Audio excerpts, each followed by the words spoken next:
Bab 4. Kelihatannya ada sesuatu yang misterius. Sebelum meninggalkan rumah Mrs. Darnley, Jupiter Jones menyerahkan selembar kartu nama True Detective pada wanita itu. Nomor telepon kami tertera di baliknya, kata Jupe. Kami akan senang sekali jika bisa membantu Anda. Mrs. Darnley menerima kartu yang disodorkan itu dengan sikap nyaris linglung. Kartu itu dilipat dua olehnya. Tidak mungkin ada orang bisa menghilang dalam cermin, katanya sekali lagi, seperti hendak memantapkan diri. Pendapat saya juga begitu, kata Jupiter. Tapi menarik juga melihat dokumen-dokumen apa saja yang nanti bisa diketengahkan Senior Santora untuk mendukung kebenaran ceritanya tadi. Mrs. Darnley mengangguk. Setelah itu Jupiter pergi bersama kedua rekannya, meninggalkan wanita itu di ruang depan gedung kediaman yang besar dan suram, didampingi kedua cucunya. Mrs. Darnley nampak capek dan kuyup dalam busana yang bergaya kuno. Ia bukan lagi wanita tabah seperti yang tadi ditunjukkannya yang membanggakan koleksi cerminnya, dan yang menghayalkan dirinya dalam Maria Antoinette. Aku seram berada di tempat itu tadi, kata Pete, ketika pick-up yang mereka tumpangi sudah meluncur di jalan. Jupiter diam saja. Ia duduk bersandar ke sisi pick-up, sambil memeluk lutut matanya terpejam. Ada apa, Jupe? Tanya Bob ingin tahu. Aku tidak tahu pasti, kata Jupiter Jones. Ada sesuatu yang dikatakan Santora tadi, sesuatu yang tidak beres. Banyak hal tidak beres yang dikatakan olehnya, kata Tukas Pete. Masa bodoh sihir macam apa saja yang dikenakan pada satu cermin. Aku tetap tidak mau percaya bahwa ada orang bisa masuk ke dalamnya, lalu tetap berada di situ. Lalu sekali-sekali muncul kembali untuk menakut-nakuti orang hidup. Atau begitulah pokoknya apa yang katanya tadi dilakukan oleh hantu itu. Bukan yang itu maksudku, kata Jupe. Menurutku, kisah Santora tadi bisa kita lupakan saja, karena kalau bukan legenda, pasti karangannya sendiri untuk menakut-nakuti Mrs. Darnley agar mau menyerahkan cermin itu. Aku tahu maksudmu, kata Bob. Itu kan tentang ia memerlukan waktu 30 tahun dalam melacak jejak cermin. Itu tidak masuk akal. Orang yang menjadi penasihat kepala negara sebuah republik tidak bisa dibilang menyembunyikan diri.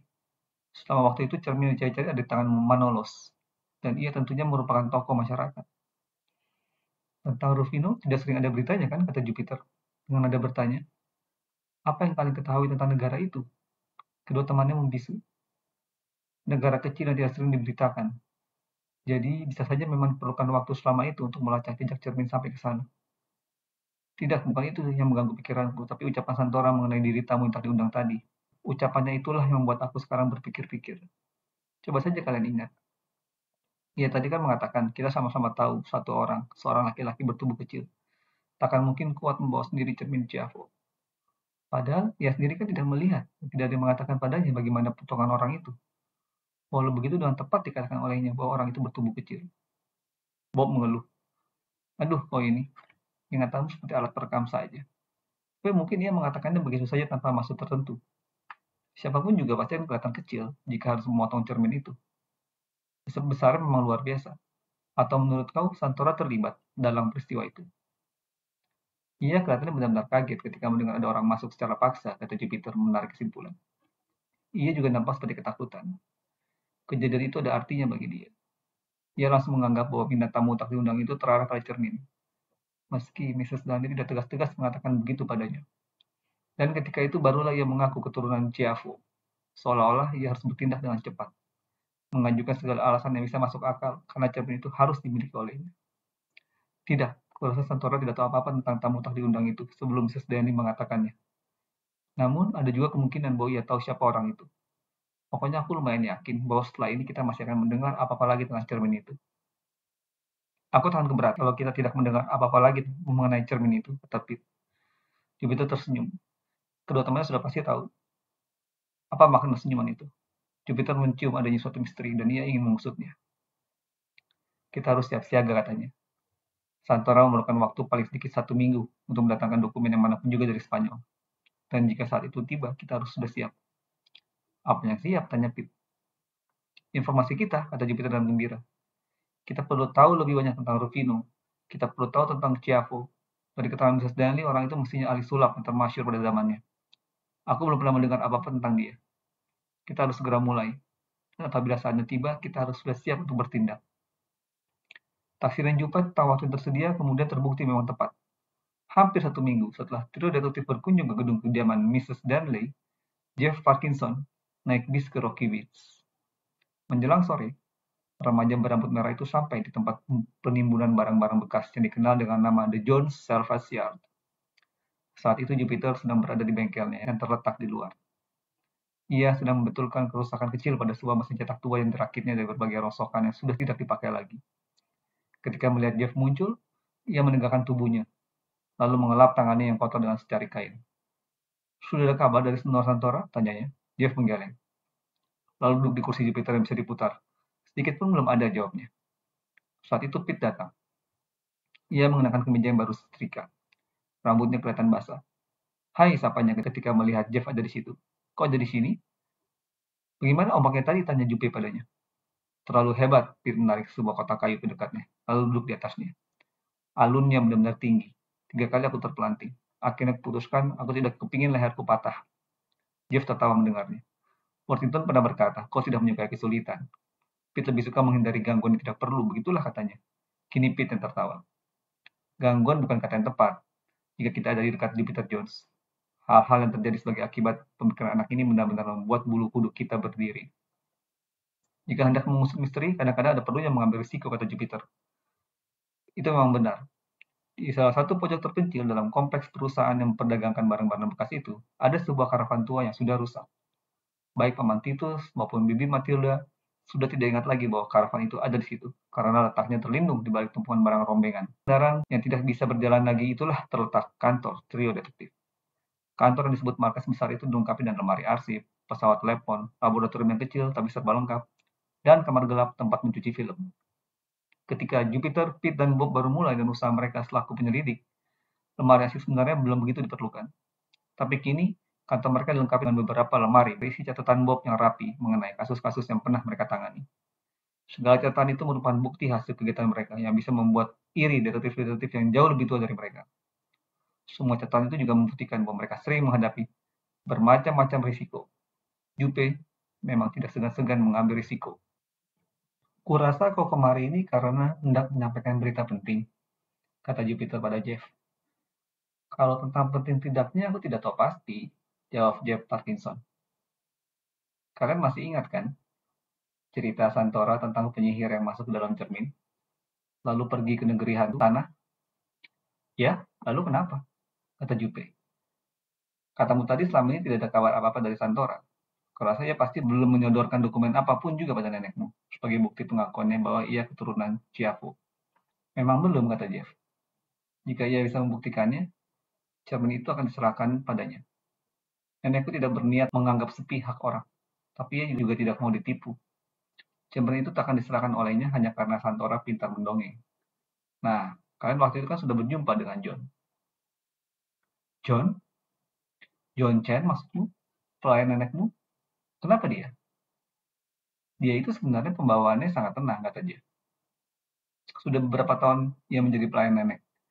Dan selama itu, satu kali pun belum pernah kulihat dia gugup karena alasan apapun juga. Ia tidak peduli pada urusan orang lain. Ia sibuk dengan tugasnya, memasak. Dan kalau tidak sedang sibuk, ia berlatih main gitar. John pernah kuliah di universitas di Harvard, tapi macet di tengah jalan. Ayahnya ingin ia menjadi pengacara hukum, tapi minat John sebenarnya hanya pada gitar dan musik klasik." "Lalu?" kata Pete. "Nah, John yang tidak pernah gugup itu sekarang merasa seperti mendengar bunyi-bunyi, dan mungkin aku juga." Jupe dan Pete menunggu. "Kemarin malam aku mendengar bunyi. Ya, seperti ada orang tertawa. Aku bangun, lalu turun ke bawah. Pintu depan terkunci rapat, persis seperti keadaannya suatu kami semua pergi tidur. Menyalakan lampu-lampu ruang duduk. Semua kelihatannya seperti biasa. Karenanya aku lantas pergi dari situ. Maksudku hendak tidur kembali. Nah, ketika itu timbul perasaan aneh dalam hatiku.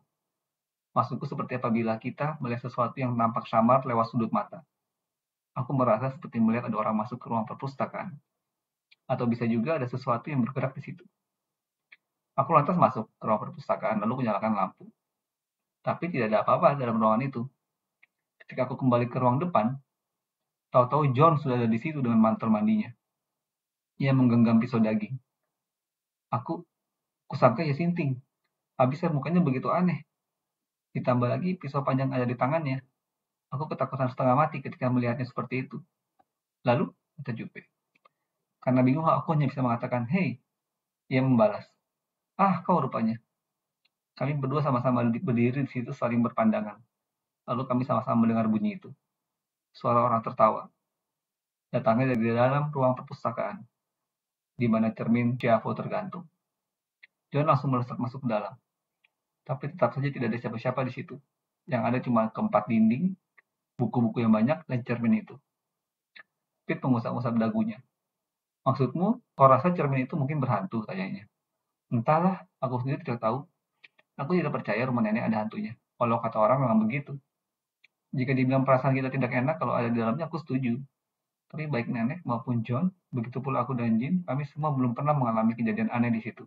Aku dan Jin setiap musim panas selalu datang dari Chicago untuk menjenguk nenek. Rumah itu menarik," kata Jupiter Jones. "Aku pernah membaca beberapa artikel mengenai rumah itu. Drake Star, ahli sulap terkenal itu yang membangunnya, setelah ia tidak lagi tampil di pentas. Drake Star gemar mendalami hal-hal gaib. Ia biasa mengadakan pertunjukan di rumahnya itu untuk sahabat-sahabatnya. Ia meninggal dunia 12 tahun yang lalu.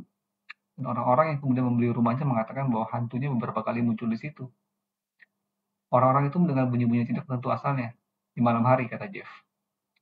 "Tapi selama nenek tinggal di sana, sudah 10 tahun, ia belum pernah mendengar apa-apa. Menurut pendapatnya, hanya perasaan orang-orang itu saja yang menyebabkan mereka merasa mendengar sesuatu. Tapi sekarang John mendengarnya, dan aku juga. John tidak percaya pada hantu, tapi ia tetap saja gugup karenanya. Katanya padaku, sekarang ia selalu membawa pisau kalau masuk tempat tidur untuk berjaga-jaga. Aku dilarangnya mengatakan apa-apa tentang hal itu pada nenek. Ia tidak ingin ketenangan nenek terganggu. Tapi kurasa nenekku juga mendengar bunyi-bunyi aneh." "Ia mengatakan apa padamu?" tanya Pete. "Tidak, tapi setelah bercakap-cakap sebentar dengan John, aku kembali ke kamar, lalu tidur lagi. Beberapa waktu kemudian, aku terbangun untuk kedua kalinya. Kudengar bunyi pintu kamar nenek terbuka. Aku lantas menjenguk keluar.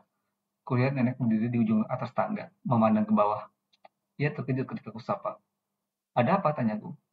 Ia menjawab bahwa ia merasakan hembusan angin, lalu aku disuruhnya tidur lagi. Nah, nenekku itu bukan kebiasaan yang merasa terganggu oleh hembusan angin atau hal-hal seperti itu.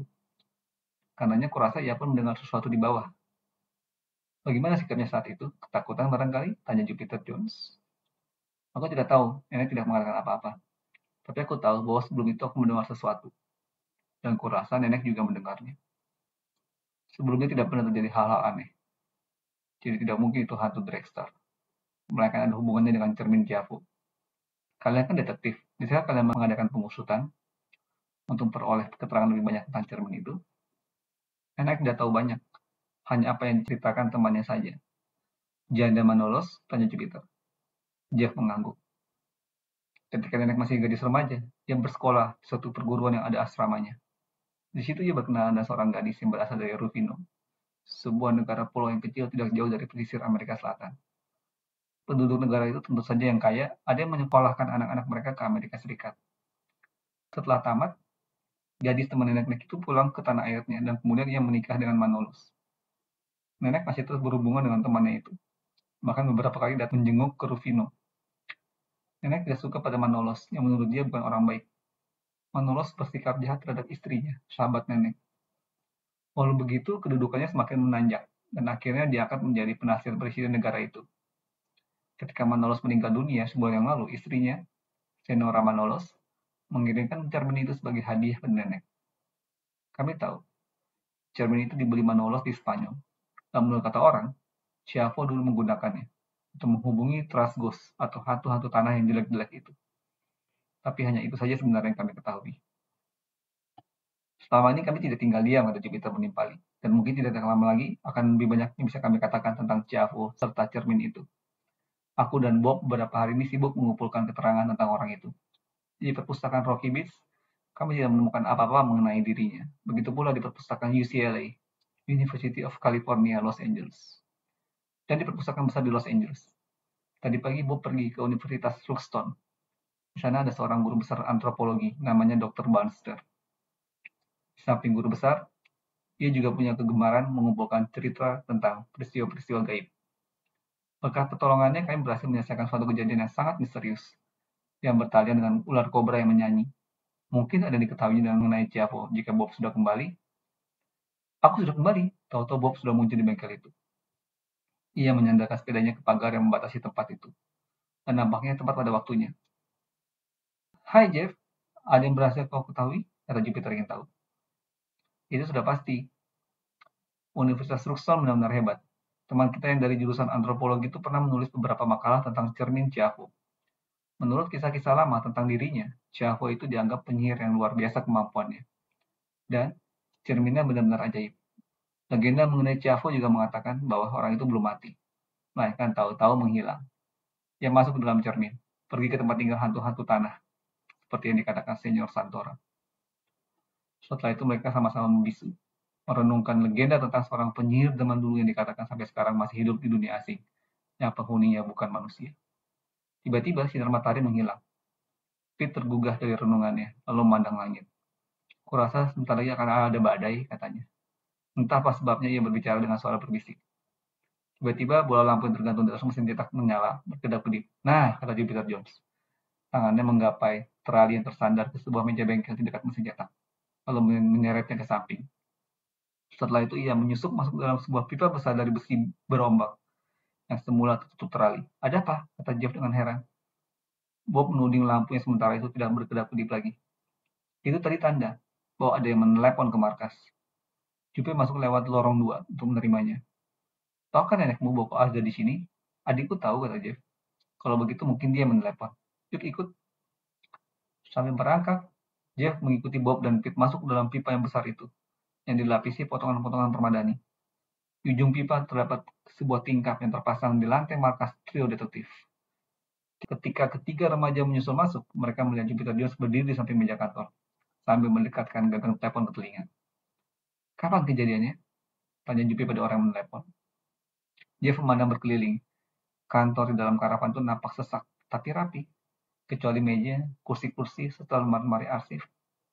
Jeff melihat bahwa di situ juga ada sebuah mikroskop dan semacam peralatan elektronik yang dibuat sendiri oleh Jupiter untuk keperluan penyelidikan. Menurutku keputusanmu tepat, kata Jupiter lewat telepon. Kami akan bekerja sebaik mungkin. Sementara itu kunci semua pintu. Jupiter meletakkan gagang telepon. Ada apa? Tanya Bob. Jupiter memandang Jeff yang berdiri di belakang Bob. Itu tadi adikmu, katanya. Kira-kira 15 menit yang lalu, ia pulang dari berbelanja bersama nenek kalian.